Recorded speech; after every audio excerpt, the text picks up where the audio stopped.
Hello traders, welcome back to the channel. मेरा नाम है विशाल और आप देख रहे हैं breakout stock for position traders. दोस्तों, ये जो वीडियोस होते हैं वो मैं क्यों बनाता हूँ? Generally breakout stock for position traders videos इसके लिए मैं बनाता हूँ ताकि पहली चीज आप सब लोगों तक वो जो स्टॉक्स हैं जो ऊपर जा सकते हैं वो आप तक पहुंचे, उनके नाम आप तक पहुंचे।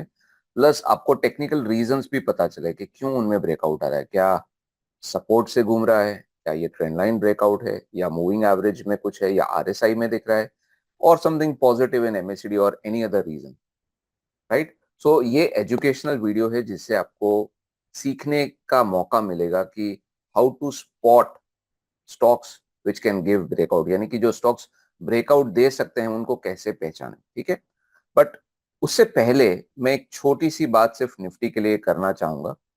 बिकॉज आफ्टर इलेक्शन रिजल्ट्स जो हमने देखा 4 जून को आए, उसके बाद काफी वोलेटिलिटी बढ़ गई है मार्केट में। और वोलेटिलिटी चेक करने के लिए मैं जनरली एटीआर यूज करता हूं। तो अगर आप एटीआर चेक करेंगे तो जहां पे निफ्टी की मूवमेंट ऑन एन एवरेज दिन में 280 या 220 पॉइंट आती थी, वो एक टाइम स्पाइक होकर 450 पॉइंट हो गई है। लास्ट 3 दिन में हम देख रहे हैं कि निफ्टी काफी ज्यादा रेंज बाउंड है। अगर आप अवर्ली चार्ट चेक करेंगे तो निफ्टी की जो वोलेटिलिटी है वो धीरे धीरे धीरे कम हो रही है इन अवर्ली चार्ट्स। बट अगर आप डेली चार्ट्स ट्रैक करेंगे तो डेली चार्ट्स में अभी भी दिन की 400 पॉइंट की मूवमेंट अगर आ गई तो उसमें कोई बड़ी बात नहीं है। तो सबसे पहले मैं ये बोलूंगा कि एज अ ट्रेडर अगर आप इंडेक्स देख के ट्रेड्स लेने की कोशिश करोगे स्टॉक्स में या इंडेक्स में, तो आप ट्रेड नहीं कर पाओगे बिकॉज वोलेटिलिटी अभी भी बहुत ज्यादा है। सेकेंड थिंग इज, मैं जनरली एक लिस्ट ऑफ स्टॉक्स है सिर्फ उनको ट्रैक करता हूं ट्रेड करने के लिए। सो हाई प्रोबेबल ट्रेड्स बहुत ज्यादा नहीं मिल रहे हैं। So what I am trying to do is, मैं पहले सेक्टर्स ढूंढ रहा हूं। सेक्टर ढूंढने के बाद उसके अंदर मुझे कोई अच्छा हाई प्रोबेबल स्टॉक दिखता है तो मैं सिर्फ उसके ऊपर फोकस कर रहा हूं। बिकॉज जब मार्केट अप ट्रेंड में थी, अगर आप यहाँ पे देखो, ये जो अप ट्रेंड था पूरा, यहाँ पे मार्केट ने कमाने के लिए काफी मौका दिया। जरूरत नहीं है कि हम मार्केट में रोज प्रॉफिट बनाए। कभी दिन ऐसे भी हो सकते हैं जहां पे हमको ट्रेड्स कम कर देने चाहिए ताकि जो पैसा हमने यहाँ पे कमाया वो हम ऐसे वॉलेटाइल मार्केट्स में मार्केट को वापस ना दे दें। ये बहुत ज्यादा इंपॉर्टेंट है।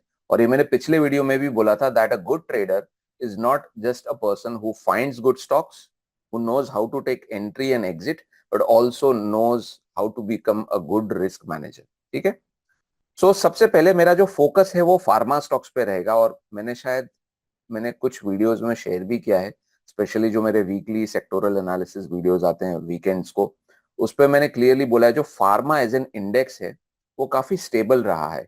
फॉर एग्जाम्पल, मैंने एक स्टॉक शेयर किया था आप सबके साथ, ऑरबिंदो फार्मा, काफी टाइम पहले, आई थिंक 1 महीने पहले की बात है। वो अभी भी अप ट्रेंड में चल रहा है। आई थिंक शायद से मैंने 1100 के ऊपर, 1150 या समथिंग, या 1140 के आजू बाजू मैंने शेयर किया था। और ये स्टॉक अभी भी अप ट्रेंड में स्टेबल है और चल रहा है। दूसरा मैंने शेयर किया था कुछ टाइम पहले सिप्ला।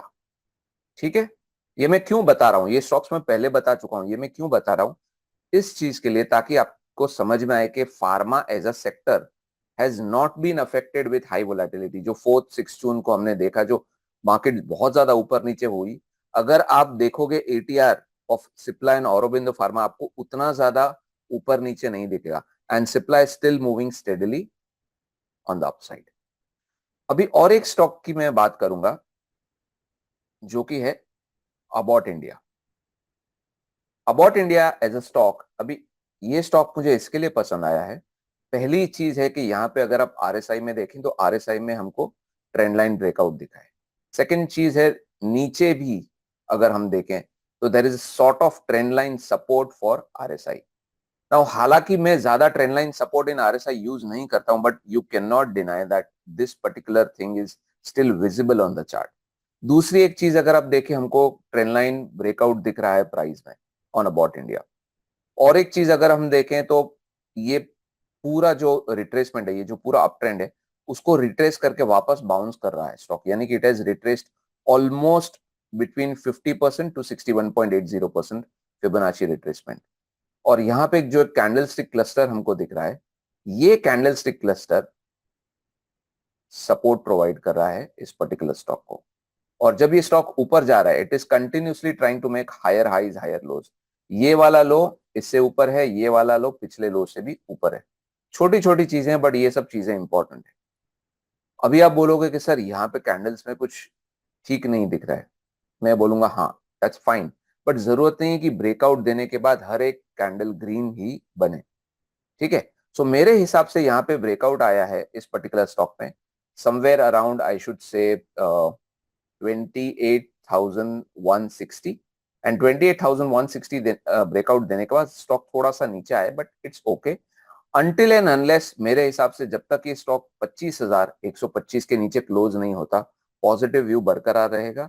अगर ये स्टॉक 25,125 के नीचे क्लोज कर देता है, I am talking about closing basis, तो जो भी पॉजिटिव व्यू इस स्टॉक में बना है वो नेगेट हो जाएगा, यानी कि कैंसिल हो जाएगा। ठीक है, and I am talking about this stock with a view of for positional traders, यानी कि probably with a view of few months, यानी कि 1 महीने से लेके 2-3 महीना। मैं कोई शॉर्ट टर्म अपॉर्चुनिटी की बात नहीं कर रहा हूं। तो ये जो टेक्निकल रीजंस हैं जो मुझे दिखे, trend line breakout in price, trend line breakout in RSI, support due to Fibonacci, support due to price cluster, ये सब चीजें इंपॉर्टेंट है। एंड अबव ऑल जो आप सबको दिख रहा है कि higher highs, higher higher higher highs तो नहीं बोलूंगा बट हायर लोज बना रहा है।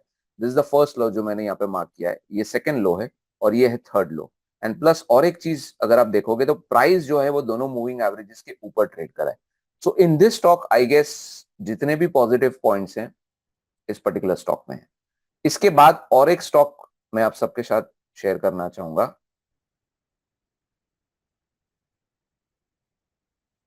वो है अपोलो हॉस्पिटल्स।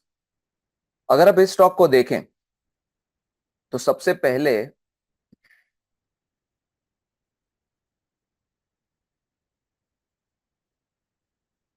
फिबोनाची एक्सटेंशन अगर आप यूज करेंगे तो हमको दिखेगा कि 127.20% फिबोनाची एक्सटेंशन है, वहां से ये स्टॉक घूम रहा है। और ये मैं काफी वीडियोस में बोलता हूं कि जनरली जब भी एक स्टॉक 127.20% एक्सटेंशन से घूमता है then there is 30 to 40% chance के अगर रैली आई उस पर्टिकुलर स्टॉक में तो पिछले काफी रैलीज के मुकाबले के कंपैरिजन में वो रैली काफी ज्यादा बड़ी होती है। वन मोर थिंग इज, अगर हम यहाँ पे ट्रेंड लाइन यूज करेंगे in RSI then you will find a trend line breakout in RSI. Plus मेरा और एक फेवरेट इंडिकेटर है जो कि है मैकडी। मैकडी को अगर मैं यहाँ पे प्लॉट करता हूं तो you will notice one thing very clearly. मैं यहाँ पे प्राइस को लाइन चार्ट में कन्वर्ट करता हूं, that price has made a lower लो। ये देखिए, ये फर्स्ट लो, ये सेकंड लो। तो जो सेकंड लो है वो फर्स्ट लो से नीचे है, but the MACD has tried to form a higher low even in RSI, but RSI में इतना क्लियरली ये टाइम नहीं दिख रहा है, इसीलिए आपके साथ मैंने एमएससीडी शेयर किया। MACD is generally slower indicator than RSI, तो एट टाइम्स आरएसआई में कुछ चीजें ज्यादा क्लियर दिखती है, not every time, at times. ठीक है, नाउ ये स्टॉक में अभी तक ब्रेकआउट नहीं आया है। हाँ, मोमेंटम जरूर चालू हो गया है, prices are trading above the dual moving averages, but अगर हम ठीक से देखें तो यहाँ पे जो मैंने ये पूरा शेयर किया है एक बैंड, ये बैंड एक रेजिस्टेंस बैंड है। ठीक है, मैं फिबोनाची एक्सटेंशन को एक बार डिलीट करता हूं। हाँ, ये देखिए 6,200 से लेके 6,255, ये जो पूरा बैंड है 55 पॉइंट का, ये एज अ रेजिस्टेंस वर्क कर रहा है बिकॉज यहाँ पे एक डाउन साइड गैप। ठीक है, सो मेरे हिसाब से, मेरे एनालिसिस के हिसाब से हमको इस पर्टिकुलर लेवल के ऊपर एक काफी बड़ा बिग ग्रीन कैंडल चाहिए। Once this candle closes you have to notice the volume. अगर वॉल्यूम भी अच्छा है तो ये और एक अच्छी बात है, एक one another technical confirmation we have. And once the price closes से about 60 to 55, may be 6300, may be 6350, तो हमको सिर्फ एक चीज ध्यान रखनी है कि ये स्टॉक 5763 के नीचे क्लोज ना हो जाए, बिकॉज कभी कभार स्टॉक ब्रेकआउट दे के नीचे आ जाते हैं, फिर नीचे से वापस ऊपर जाते हैं और कुछ स्टॉक सीधा ऊपर चले जाते हैं। So it depends, every breakout is different. तो ब्रेकआउट देने के बाद ये स्टॉक 5763 के नीचे क्लोज नहीं होना चाहिए। अगर क्लोज हो जाता है तो जो पॉजिटिव व्यू इस पर्टिकुलर स्टॉक में बना है वो नेगेट हो जाएगा। एंड बहुत सारे मैंने स्टॉक्स और भी स्कैन किए, बट मेरे हिसाब से एज अ सेक्टर, क्योंकि मैं सिर्फ स्टॉक्स के ऊपर कॉन्सेंट्रेट नहीं करता, पहले मैं टॉप डाउन अप्रोच करता हूं। पहले मैं निफ्टी देखता हूं, उसके बाद सेक्टर्स देखता हूँ, सेक्टर्स के बाद मैं देखता हूँ उसमें स्टॉक्स कौन से अच्छे हैं। सो और दो सेक्टर्स मेरे नजर में है, एक है आईटी और दूसरा है एफएमसीजी।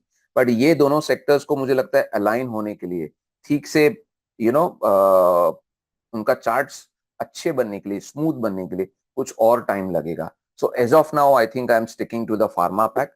और ये दो स्टॉक्स मैंने शेयर किए, पहले मैंने औरोबिंदो फार्मा और सिप्ला शेयर किए थे, और अभी ये दो स्टॉक्स हैं।